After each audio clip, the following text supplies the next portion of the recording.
Vor 1,5 Jahren habe ich einen Blick hinter die Kulissen des Kinderstrichs in Berlin geworfen und seitdem lässt mich dieses Thema nicht mehr los. Und ich stelle mir die Fragen, wie landen Frauen eigentlich in der Prostitution und wie funktioniert der Menschenhandel dahinter? Um das herauszufinden, habe ich einen Einblick in ein anonymes Safehouse bekommen, habe mit verurteilten Menschenhändlern gesprochen und mit Frauen, denen alles genommen wurde.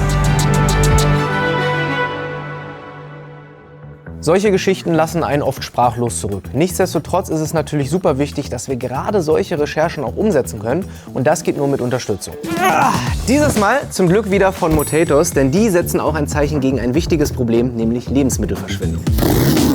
Da gibt es nämlich Produkte, die sonst weggeschmissen worden wären. Zum Beispiel hier Kinder Creamy. Läuft bald ab, schmeckt aber nach wie vor super. Oder zum Beispiel bei diesen super sauren Erdbeerbändern. Die stammen aus einer Überproduktion und werden einfach weggeworfen worden. In der Motatos-App sieht man sogar ganz transparent, warum welches Produkt gerettet wurde. Ich selbst kaufe da öfter meine Snacks und Getränke, spare dabei bares Geld und mein Vorratsschrank ist immer voll. Dann einfach nur noch die frischen Sachen im Supermarkt kaufen und fertig. Und jetzt mal ehrlich, warum sollten wir diese ganzen Produkte verschwenden, nur weil das Mindesthaltbarkeitsdatum näher rückt oder davon zu viel produziert wurde. Denn 1/3 aller Lebensmittel weltweit werden nie gegessen und das verursacht bis zu 10% aller Treibhausgase. Motatos hilft, das zu ändern. Ganz easy und ohne Aufwand. Wenn du es mal ausprobieren möchtest, dann check gerne den Link in der Infobox oder scan jetzt hier diesen QR-Code ein und gib dann bei deiner Bestellung noch den Code Marvin-18 ein. Dann kannst du 18% auf alles sparen, auch wenn du Bestandskunde bist.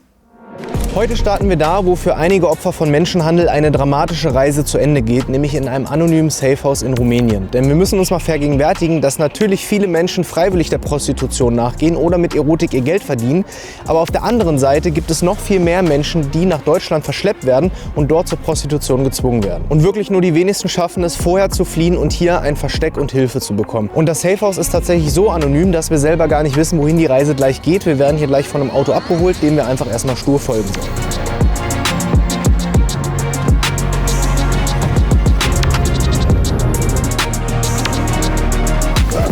Die letzten 100 Meter zum Safehouse müssen wir jetzt zu Fuß gehen, da das elektrische Tor vorne nicht mehr funktioniert. Denn hier ist mittlerweile Strom und auch die Heizung abgestellt, da das Safehouse so nicht mehr existiert. Die Adresse davon wurde geleakt und ja, dann sind hier Menschenhändler aufgetaucht und haben Stress gemacht. Und seitdem gibt es diesen Unterschlupf hier leider nicht mehr. Das Haus ist ja nicht ohne Grund so weit nach hinten gezogen. Also wir sind jetzt halt, wie gesagt, 100, 200 Meter von der Straße entfernt. Vorne alles voll mit Büschen. Die anderen Häuser schließen alle vorne an der Straße an und hier brauchst du halt erstmal, um hochzukommen. Und was mir als erstes aufgefallen ist, hier die ganzen Fenster, die sind alle mit Stahlgittern zu. Nicht nur hier, auch oben, auch an der Seite. Ich will ja gar nicht jetzt am Anfang direkt so pathetisch werden, ne? Aber weißt du, was mein erster Gedanke ist? Die Frauen, die hier untergebracht wurden, die haben ja in ihrem Leben nie was verbrochen. Die sind ja Opfer des Ganzen. Trotzdem hatten sie die Chance, hier nur hinter Gittern zu leben. Irgendwie ist das ein ganz komisches Gefühl. Auch, dass hier ein Trampolin steht und so eine holzbemalte Schaukel, schwingt auch direkt so was Kindliches mit. Wahrscheinlich waren viele davon nicht mal volljährig. Wie kann ich mir das vorstellen? Was für Menschen kommen hierher? In den letzten 26 Jahren hatten wir ausschließlich Opfer im Kindesalter hier. Sie waren im Schnitt zwischen 10 und 14 Jahre alt und jede einzelne war eingeschüchtert, verwirrt und verängstigt. Sie haben uns natürlich anfangs nicht vertraut. Deswegen dauert es in der Regel auch, bis wir mit ihnen arbeiten können. Ich muss gestehen, wenn ich das hier so sehe, ich habe vieles erwartet, aber nicht das hier. Dass das hier ja schon eine Art Jugendzentrum ist. Und anhand dessen, was wir hier halt für Spielsachen finden, für Puzzle finden, wissen wir ja, in was für einem Alter sich die Mädchen befunden haben. Für mich absolut unvorstellbar, aber vielleicht magst du das noch mal so ein bisschen zusammenfassen. In was für einer Situation befinden sich die Mädchen? Ich meine, wenn du eben gesagt hast, sie sind 8 Jahre alt. Wie kann ich mir das vorstellen? An ihrem ersten Tag haben wir ihnen zum Beispiel neue Kleidung gegeben. Sie waren duschen. Und als alle fertig waren, kamen sie runter und fragten, sollen wir jetzt im Garten arbeiten? Und ich sagte, nein, das braucht ihr nicht. Und sie fragten, wie sie denn nun das Abendessen abarbeiten sollen. Daran sieht man auch, wie ihr Leben davor war. Es gab keine Eltern, die ihnen Essen gegeben haben. Also auch quasi schon psychisch so manipuliert, dass man direkt von vornherein denkt, für all das Essen, Miete, Strom, das muss ich als Schulden abarbeiten, so wie man es eigentlich auch bei erwachsenen Opfern von Menschenhandel hört, auch selbst bei Kindern. Das sind meine Mädchen. Das sind Bilder, die uns Jana gerade zeigt von ihrer Arbeit aus den vergangenen Jahren. Ah, Da waren wir Schlittschuhfahren. Und es ist absolut, also es sind ganz normale Mädchen, die in eine Grundschule gehören vom Alter, die einfach glücklich aussehen. Und nur noch mal in aller Deutlichkeit. Die Gesichter sind jetzt zensiert natürlich, aber man erkennt, was für normale, kleine Mädchen das sind. Und die wurden sexuell ausgebeutet. Ich möchte nicht mir vorstellen, was die über sich ergehen lassen mussten. Das sind die 6 Schlafzimmer mit jeweils 2 Betten. Das wurde jetzt alles fluchtartig verlassen. Deshalb müssen wir noch aufräumen und sauber machen. Wie kann ich mir das vorstellen? Wie funktioniert Menschenhandel? Sind das einzelne Menschen, die andere Menschen, sage ich mal, wegbringen von zu Hause und dann für sich ausnutzen? Oder sind das wirklich Organisationen? Es gibt beides. Es startet in den Familien, wo Familienmitglieder die Mädchen früh manipulieren und missbrauchen. Wenn sie dann hier in Rumänien schon gebrainwashed wurden, ist es für die Menschenhändler auch einfacher, sie problemlos über die Grenzen zu bringen. Und in den Zielländern wie Italien, Spanien und Deutschland sind sie dann connected. Also kann man da von internationalen Banden sprechen. Warum machen die Menschen das? Warum tun die das anderen Menschen an? Es geht nur ums Geld. Drogen kann man zum Beispiel nur einmal verkaufen. Ein Mädchen wird 10 bis 15 Mal am Tag verkauft und am Ende dann an ein anderes Netzwerk. Und außerdem kann man beim Menschenhandel leichter behaupten, dass sie es ja alles freiwillig gemacht hätte. Warum werden die zum Beispiel an der Landesgrenze nicht erwischt und verhaftet? Heutzutage ist die Loverboy-Methode die häufigste. Und die Mädchen denken wirklich, dass der Menschenhändler sie liebt und sie sich gemeinsam eine Zukunft aufbauen und dann noch ihren Familien in der Heimat helfen, bis sie am Zielort die Wahrheit erfahren. Auch hier sehen wir ein ganz normales Kinderzimmer, ja, was geführt von einem auf den anderen Tag verlassen wurde. Warum wurde das hier geschlossen, das Safehouse? Ich hatte hier 12 Mädchen im Alter zwischen 10 und 14 Jahren. Das bedeutet, dass die Plätze hier mindestens 4 Jahre lang belegt sind, bis die erste volljährig wird und ich so lange keinen weiteren Mädchen helfen kann. Das hat mich frustriert.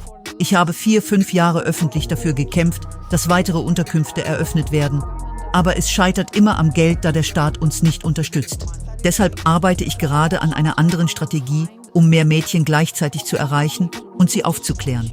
Ein weiterer Grund ist, dass im Herbst letzten Jahres diese Adresse hier geleakt wurde. Dadurch kamen einige Zuhälter her, um uns einzuschüchtern. Danach habe ich bei allen Amtswegen meine Privatadresse verwendet und auch diese wurde geleakt.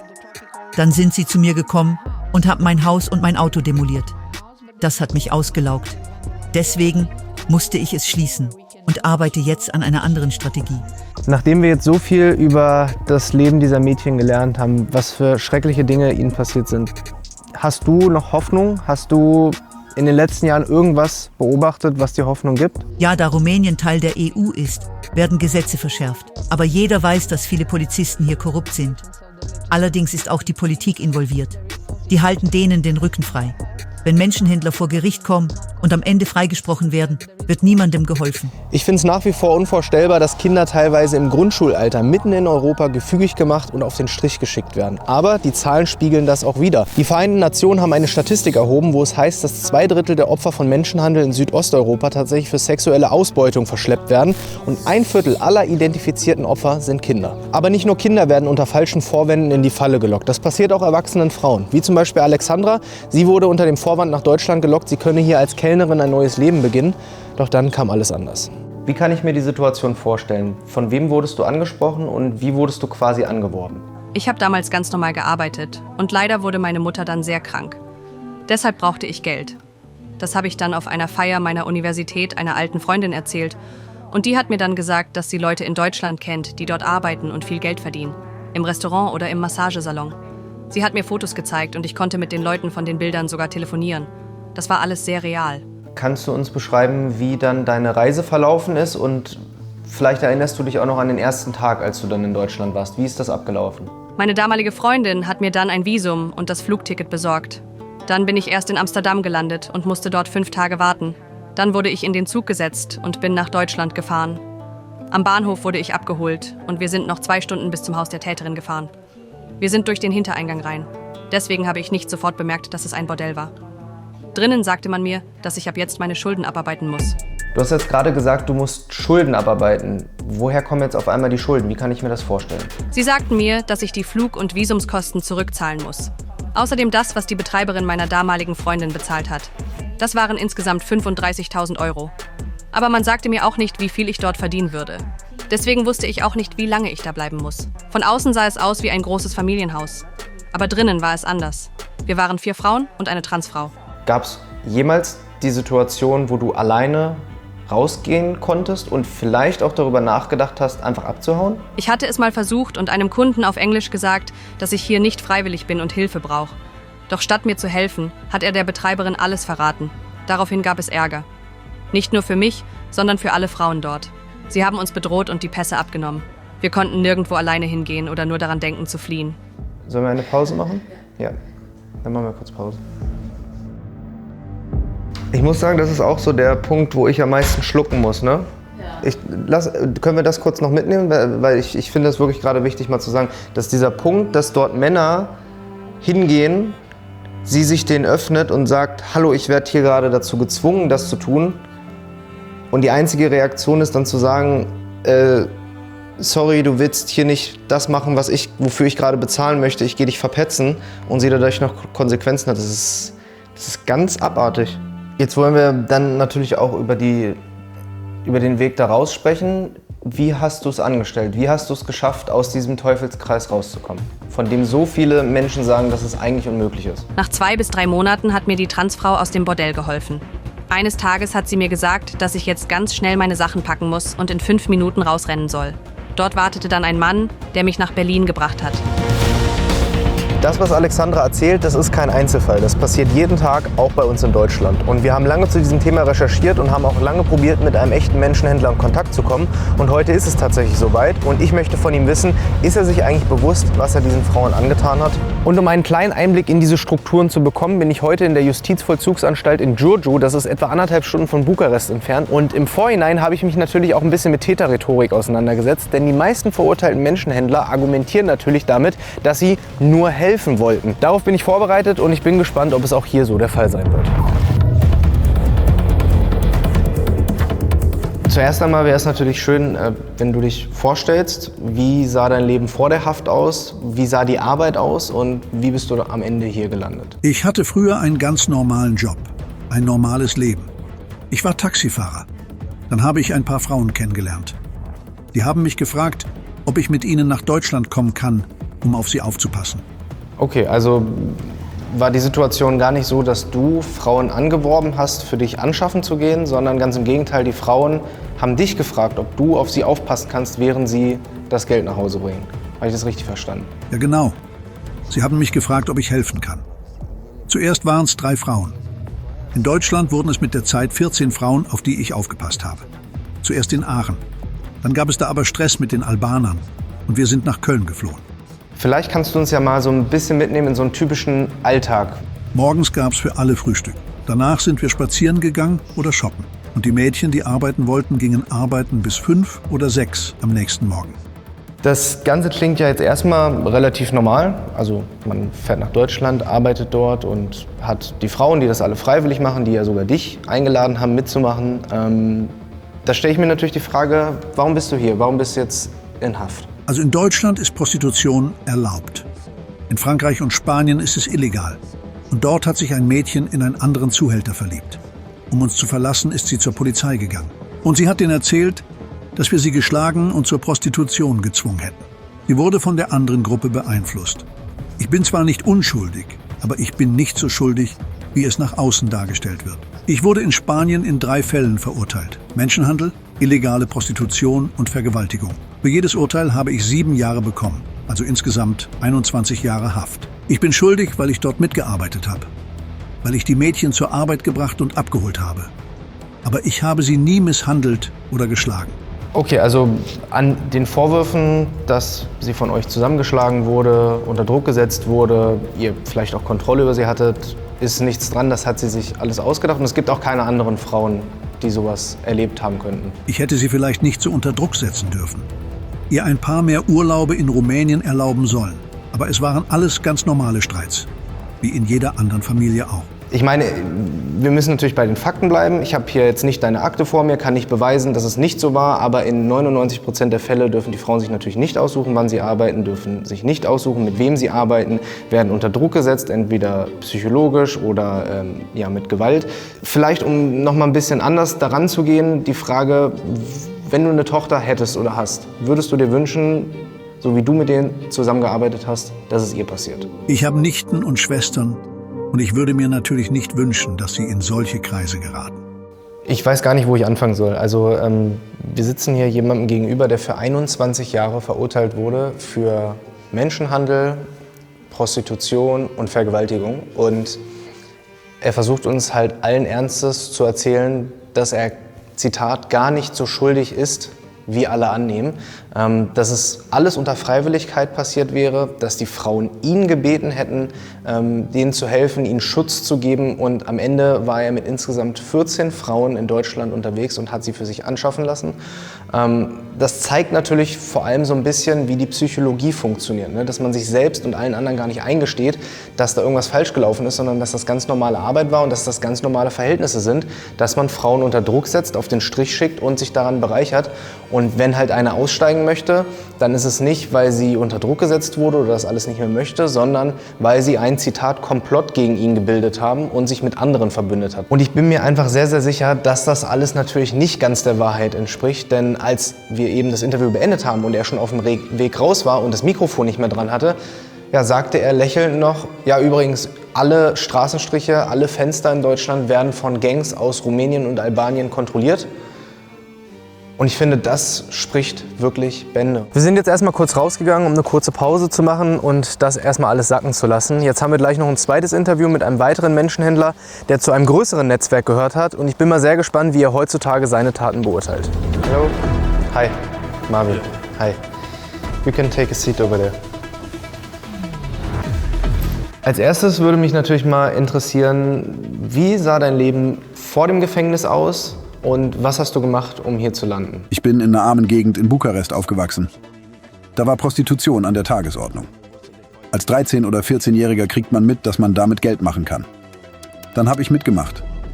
Ich habe Freier und Frauen vermittelt und immer eine kleine Provision kassiert. Das heißt, du hast mit 14 angefangen, Frauen zu verkaufen? Ja, also mit 14 wurde ich Mitglied einer Bande. Zuerst haben wir nur in Rumänien gearbeitet, danach irgendwann international. Also war das Ganze auch ein größeres Netzwerk, nicht irgendwie 2, 3 Leute, sondern wirklich, ja, kann man schon von einer Mafia sprechen? Es war keine Mafia in dem Sinne. Wir hatten keinen Boss, der von oben Druck ausübt. Wir waren einfach eine Gruppe aus 10 bis 15 Männern, die zusammengearbeitet hat. Vielleicht, um da noch mal so ein bisschen Einblick zu bekommen, wie groß war denn die Gruppe, von der du gerade gesprochen hast, und was war deine Rolle da drin? Meine Aufgabe war es, auf mein Mädchen aufzupassen. Auf den Straßen ist es gefährlich, dafür habe ich Geld bekommen. Wenn sie den Job nicht mehr machen wollte, hätte sie gehen können. Dann hätte ich mir ein anderes Mädchen gesucht. Ich habe sie nie unter Druck gesetzt. Sie konnte so viel arbeiten, wie sie wollte. Manchmal hat sie länger als ich gearbeitet und ich bin schon schlafen gegangen. Hätte ich sie unter Druck gesetzt, wäre sie schon vorher gegangen.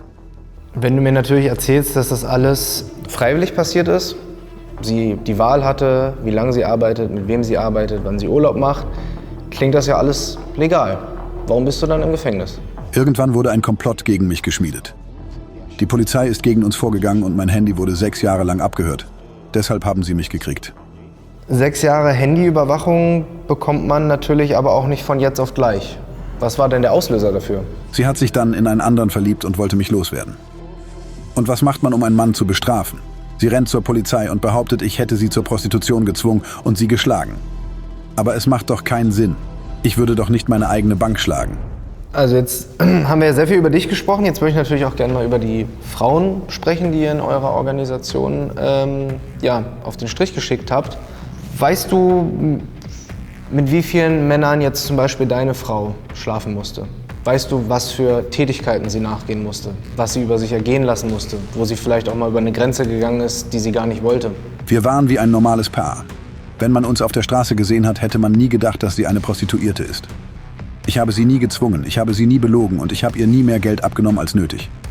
Von meinem Teil habe ich noch 400 € Miete pro Woche bezahlt. Ich habe pro Woche 200 € in ihre Online-Werbung investiert. Außerdem noch Essen, Getränke und Zigaretten für uns. Und das habe ich für alle Frauen gemacht. Stellt sich mir natürlich trotzdem so ein bisschen die Frage, Warum bist du nicht dafür arbeiten gegangen? Warum musste die Frau ihren Körper dafür verkaufen? Auch wenn du natürlich hier eisenfest behauptest, dass sie das alles freiwillig gemacht hat, bin ich mir sicher, dass sowas nicht, sag ich mal, spurlos an dieser Frau vorbeigegangen ist. Ich bin jetzt 36 und habe mein Leben lang nur das gemacht, seitdem ich 13 oder 14 war. Und jedes Mal kamen die Frauen zu uns und haben nach Schutz gefragt, weil es da draußen eben gefährlich ist. Freier sind betrunken oder nehmen Drogen und wir passen auf. Wenn du ein neues Mädchen hast, denken die immer, dass man über Nacht sofort reich wird. Die sehen, was andere Mädchen alles haben. Einen Palast, ein schickes Auto und wollen dasselbe. Es ist schwer, in diesem Job die Kontrolle zu behalten. Ich bin jetzt zwar in Haft, aber wenn ich rauskomme, werde ich genau das weitermachen. Wie lange kann man das noch machen? 5 oder 10 Jahre. Ich bin auch in Kontakt mit den Mädchen da draußen. Die schreiben mir, dass deren neue Männer nicht so sind wie ich. Die trinken, schlafen und tun nichts für sie. Aber dieser Job ist auch anstrengend. Die Mädchen sind anstrengend. Sie stellen Forderungen, sind eifersüchtig. Es ist zwar leicht, diesen Job anzufangen, aber es ist hart, ihn dauerhaft zu überstehen. Und wenn ich rauskomme, geht's weiter. Das ist, was ich kann. Wenn ich hier raus bin und du Lust hast, komm nach Saarbrücken. Da sind meine Leute und ich zeige dir, wie das alles funktioniert. Okay.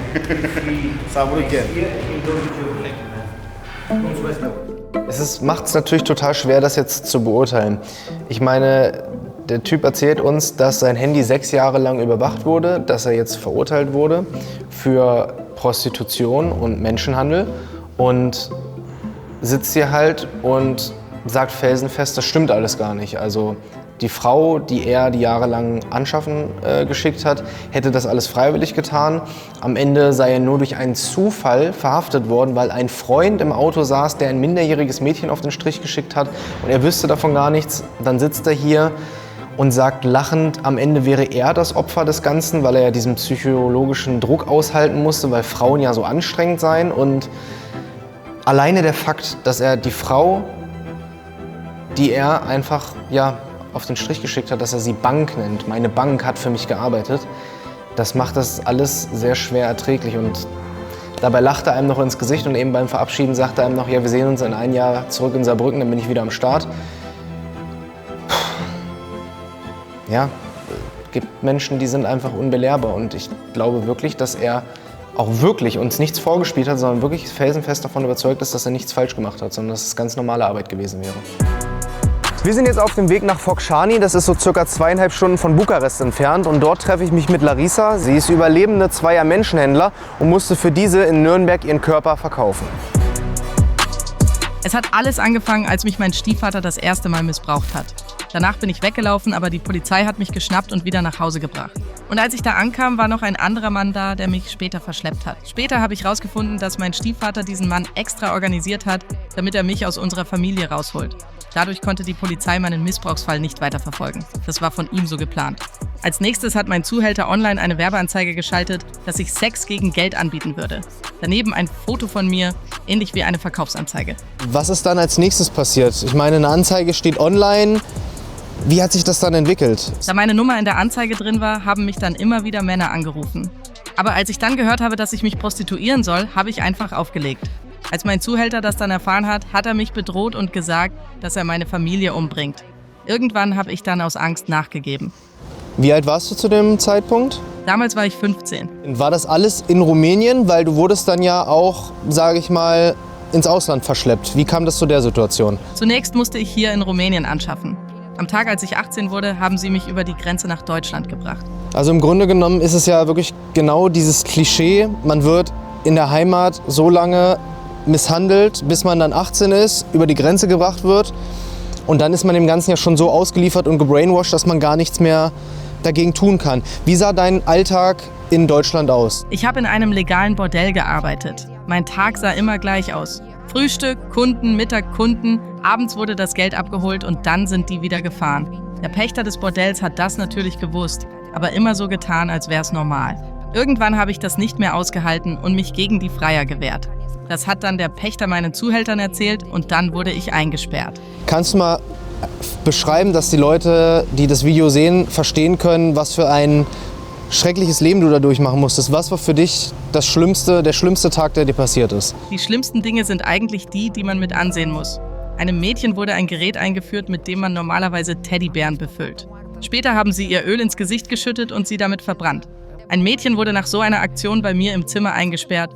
Am nächsten Morgen kamen die Zuhälter und haben gehofft, dass sie tot wäre. Als sie aber noch am Leben war, habe ich dafür Ärger bekommen. Das ist das wahre Gesicht von Menschenhandel. Nicht Geld machen und mit Jungs Spaß haben. Nein, das hier ist die Wahrheit. Wie hast du es schlussendlich da rausgeschafft? Aus so einem Kreislauf von Gewalt, Zwangsarbeit, Verschleppung. Wie schafft man es daraus? Wie hast du es geschafft? Mit Gewalt, so wie sie es uns vorgelebt haben. Ich habe mit Stühlen um mich geschlagen, bis ich fliehen konnte. Der Leiter der Ermittlungen hat im Fernsehen gesagt, dass die Polizei mir nicht glaubt und den Kopf der Bande nicht ausfindig machen könnte. Auf der anderen Seite wurde zum Beispiel eine Polizistin bedroht, die sich mit denen angelegt hat. Ihr wurde zum Beispiel ein Strauß Friedhofsblumen aufs Auto gelegt und solche Dinge. Das, was Larissa uns erzählt hat, das gleicht ja wirklich schon Szenen aus einem Horrorfilm. Also was sie erlebt hat, was sie über sich ergehen lassen musste und was auch andere Mädchen dort in diesem Konstrukt erlebt haben, das ist wirklich jenseits von Gut und Böse. Und sie hat es wirklich mit einem Satz auf den Punkt gebracht und da gibt es eigentlich auch gar nichts hinzuzufügen. Das sind die wirklichen Opfer von Menschenhandel. Und jetzt bleibt nur noch die Frage offen, was tun wir als Gesellschaft dagegen und was tut Deutschland, um solche Frauen zu schützen? Und deswegen fliege ich jetzt zurück nach Berlin und treffe mich dort mit Lea Rakowski von der Hilfsorganisation Banjing.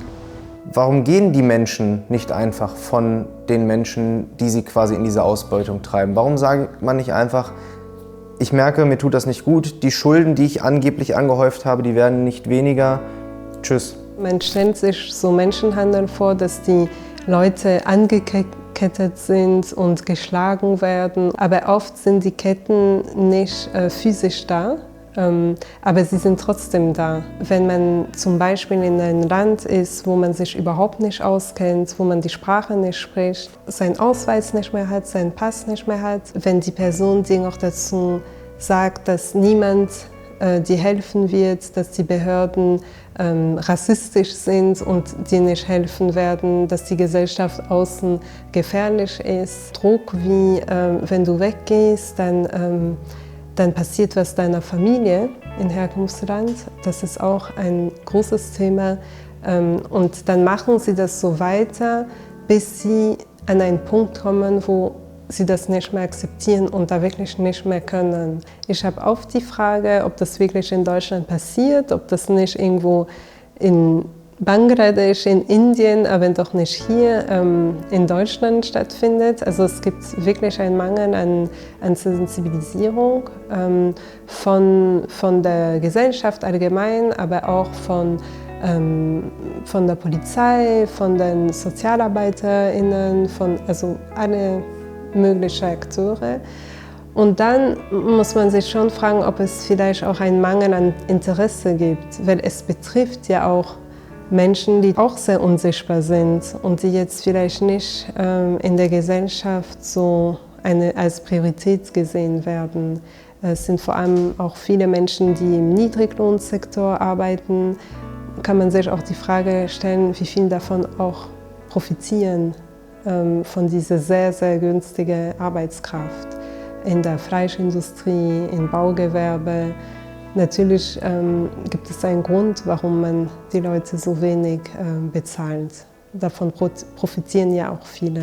Wir haben mit Betroffenen von Menschenhandel, Tätern und Menschen, die helfen wollen, gesprochen. Und eins ist klar, Menschenhandel passiert. Und nicht nur irgendwo, sondern bei uns in Deutschland. Auf unseren Straßen, in unseren Städten. Eins ist klar, diese Menschen verschwinden nicht. Wir sehen sie nur einfach nicht und das vielleicht auch, weil wir es nicht wollen. Aber es wird Zeit hinzusehen und zu handeln. Falls ihr das Gefühl habt, dass ihr selber betroffen sein könntet oder jemanden kennt, der Hilfe benötigen könnte, es gibt anonyme Hilfsangebote, die findet ihr natürlich alle in der Infobox. Schaut da also gerne vorbei. Und wenn euch die Dokumentation gefallen hat, dann lasst gerne ein Abo auf diesem Kanal da und dann sehen wir uns schon bald wieder. Bis dahin, macht's gut. Tschüss.